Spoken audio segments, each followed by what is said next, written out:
নমস্কার, আশা করি প্রত্যেকে ভালো আছেন। যদিও বাইরে অত্যধিক গরম, তবুও তার মধ্যে নিজেদেরকে ঠিক রাখতে হবে, ঠিক রাখার চেষ্টা চালিয়ে যেতে হবে। প্রত্যেকে সুস্থ থাকবেন এই কামনা নিয়ে আজকে আমি ইউনিভার্সিটিতে এমএ পড়াকালীন ডক্টর উজ্জ্বল কুমার মজুমদার উজ্জ্বল স্যার একটা আমাদের গল্প বলেছিলেন।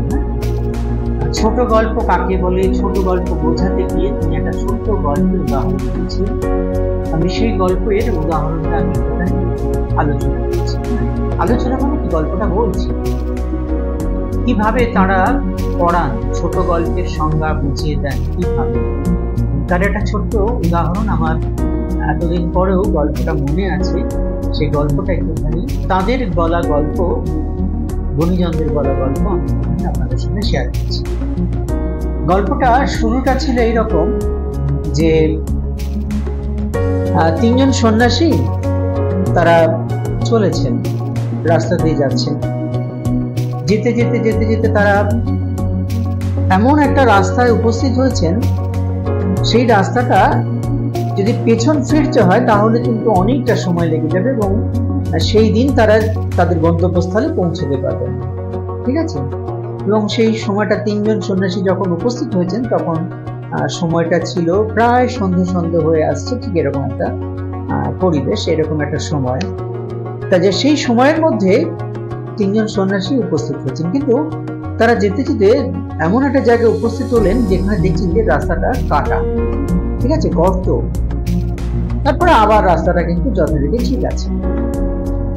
এই তিনজন সন্ন্যাসী এসে দেখলেন এবং সেটা অনেকটা গভীর, নিচ দিয়ে জল আছে, গর্তের মধ্যে জল আছে, সেখান থেকে কিছু নেমে যে পার হয়ে যাবে কোনো উপায় সেটাও নেই। কিন্তু তারা পর্যবেক্ষণ করে দেখলেন যে এটা হতে পারে যে যদি একটু লং জাম্পের মতন হয় না, লং জাম্পে যেমন পেছন থেকে সে দৌড়ে এসে একটু লাফ দিলে পরে পার হয়ে যাওয়া যায়, ঠিক সেরকম ভাবে ওরকম যদি করা যায় তাহলে তারা কিন্তু যথারীতি তারা ওই রাস্তাটাকে অতিক্রম করবে। তারা সেই সিদ্ধান্ত নিলেন তারা এইভাবেই পার হয়ে যাবেন, ওই গর্তটা অতিক্রম করবেন, রাস্তার যে বাধাটা সেই বাধাটা তারা অতিক্রম করবেন। বেশ, তাই হোক। তখন প্রথম সন্ন্যাসী তিনি যথারীতি একটু পেছন থেকে এসে দৌড়ে এসে লং জাম্পের মতন করে লাফ দিলেন, তিনি পার হয়ে চলে গেলেন। দ্বিতীয় সন্ন্যাসী ঠিক একই রকম ভাবে তিনি কিন্তু লাফ দিলেন, পার হয়ে চলে গেলেন। কিন্তু 3 নম্বর সন্ন্যাসী যিনি, মানে তৃতীয় যে সন্ন্যাসী, সে 3 নম্বর সন্ন্যাসী তিনি হঠাৎ করে তার দৃষ্টি পড়লো পাশের দিকে। পাশে দেখছেন একটা অষ্টাদশী মেয়ে, পূর্ণ যৌবনা একটি মেয়ে, সে দাঁড়িয়ে আছে, অপেক্ষা করছে। তারও ওই পারে যাওয়ার বিষয়টা এসে গেছে, যে ভাবছে কি করে যাবে, কোনো তো রাস্তা নেই, তিনি কিভাবে তিনি সেই পথটা অতিক্রম করবেন তিনি ভাবছেন, মেয়েটি ভাবছেন। তখন সেই তৃতীয় সন্ন্যাসী সে কি করলো, মেয়েটির দিকে তাকালেন, তাকে দেখে বললেন যে তুমি কি রাস্তার ওই প্রান্তে যেতে চাও, তুমি ওই পারে যাবে? তখন সে সম্মতি দিল যে হ্যাঁ, আমি ওই পারে যাব। তখন তৃতীয় সন্ন্যাসী বললেন ঠিক আছে, তাহলে তুমি আমার কাছে এসো। মেয়েটি তার কাছে এলো। মেয়েটিকে কি করলো, তৃতীয় সন্ন্যাসী কোলে করে সুন্দর করে কোলে করে নিয়ে এসে, তিনি বেশ শক্তিশালী ছিলেন আর কি, এসে একটুখানি লং জাম্পের মতন করে একটু দৌড়ে এসে তিনি তাকে লাফ দিয়ে একসঙ্গে পার হয়ে তিনি নামিয়ে দিয়ে যথারীতি তারা কিন্তু তিনি হাঁটতে শুরু। মেয়েটিও তার গন্তব্যস্থলে যথারীতি চলে।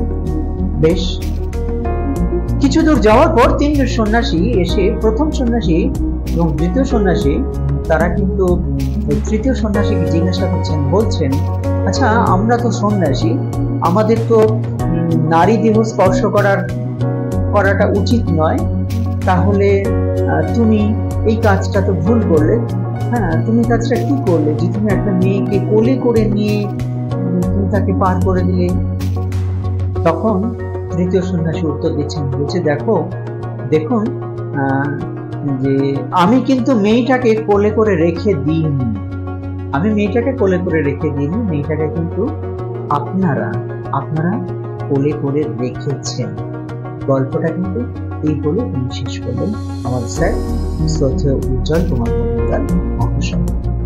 গল্পটা যে এই কোলে করে রেখে দিলেন মানে কি, যে সন্ন্যাসী সে সরল মনে, সে কিন্তু যে তৃতীয় সন্ন্যাসী সে সরল মনে মানুষকে উপকার করবে বলে, এবং সে মাতৃজ্ঞানে হতে পারে, তার বোন হিসেবে হতে পারে, হ্যাঁ, সেই ভাবনা নিয়ে সে কিন্তু, তার মনের মধ্যে কোনো পঙ্কিলতা নেই, হ্যাঁ, কোনো ক্লেদ নেই, ক্লেদ পঙ্কিলতা বাদ দিয়ে তিনি কিন্তু যথারীতি তাকে উপকার করেছেন, তাকে সাহায্য করেছেন, করে মেয়েটিকে তার গন্তব্যস্থলে পৌঁছে দিতে সাহায্য করেছেন। কিন্তু দ্বিতীয় এবং প্রথম সন্ন্যাসী তারা কিন্তু ওইটা নিয়ে কিন্তু নানান রকম ভাবে মস্তিষ্কের মধ্যে, মনের মধ্যে কিন্তু জাল বুনতে শুরু করেছেন, নানান কল্পনা তারা করছেন। ঠিক সেই জায়গাটাই কিন্তু বোঝাতে চাইলেন যে মেয়েটিকে কোলে করে তারাই সেই দুজন সন্ন্যাসী, প্রথম এবং দ্বিতীয় সন্ন্যাসী কিন্তু রেখে দিয়েছেন। ঠিক আছে, তাহলে এই গল্পটা কিন্তু এইভাবেই বোঝা গেল যে একটা ছোট গল্প, দেখো প্রতিটার মধ্যে টান টান উত্তেজনা থাকে, হ্যাঁ, ছোট গল্পের মধ্যে একটা টান টান উত্তেজনা থাকে, এরপরে কি হবে, এরপরে কি হবে, এবং একটা নির্দিষ্ট একমুখী একটা অভিমুখ থাকতে হবে। নৌকো, ছিপ নৌকো, ছোট নৌকো, তীর নৌকো, যে ছিপ নৌকো গুলো যায়, সে যেমন একটা নির্দিষ্ট অভিমুখে চলতে থাকে, ঠিক সেরকম ভাবে ছোট গল্পেরও কিন্তু একটা নির্দিষ্ট অভিমুখ থাকবে, একটা লক্ষ্য থাকবে, সে লক্ষ্যে কিন্তু আঘাত করে পৌঁছে যায়। এবং একটা গল্প সবসময় মনে রাখতে হবে যে ছোট গল্প শেষ হওয়ার পরেও কিন্তু শেষ হতে চায় না, ছোট গল্প শেষ হওয়ার পরেও কিন্তু শেষ হতে চায় না। এখানে কিন্তু ঠিক তাই, যে গল্পটা থেকে আবার নতুন করে গল্পের জন্ম, গল্পটা শেষ হয়ে গেছে কিন্তু তবু মনের মধ্যে ভাবনা, মনের মধ্যে যে অনুরণন, সেটা কিন্তু চলতেই থাকছে, হ্যাঁ, এই বিষয়ে কোনো সন্দেহ নেই। যাই হোক, আমার আজকে এই মুহূর্তে মনে হলো যে শ্রদ্ধেয় শিক্ষক উজ্জ্বল কুমার মজুমদারের বলা ক্লাসে, মানে এমএ পড়ি তখন ক্লাসে তিনি এই গল্পটা বলেছিলেন, তাকে শ্রদ্ধা জানিয়ে আমি এই গল্পটা আমি উপস্থাপন করলাম। আশা করি প্রত্যেকের ভালো লাগবে গল্পটা। আর যদি গল্পটা ভালো লেগে থাকে তাহলে কিন্তু অবশ্যই লাইক, শেয়ার এবং সাবস্ক্রাইব করতে ভুলবেন না। ইতিমধ্যে যারা আমাকে সাবস্ক্রাইব করেছেন তাদের কাছে আমি কৃতজ্ঞ, তাদের কাছে আমি অনেক অনেক বেশি কৃতজ্ঞ। আপনাদের অনেকের মঙ্গল হোক। আর আমি চাইছি যে আমার এই বিষয়গুলোতে সবসময় শিক্ষণীয় থাকে, কিছু না কিছু শেখার বিষয় থাকে। যদি কোনো মানুষের, কোনো বাচ্চার উপকারে লাগে, তাহলে আমি নিজেকে অনেক বেশি কৃতার্থ করি।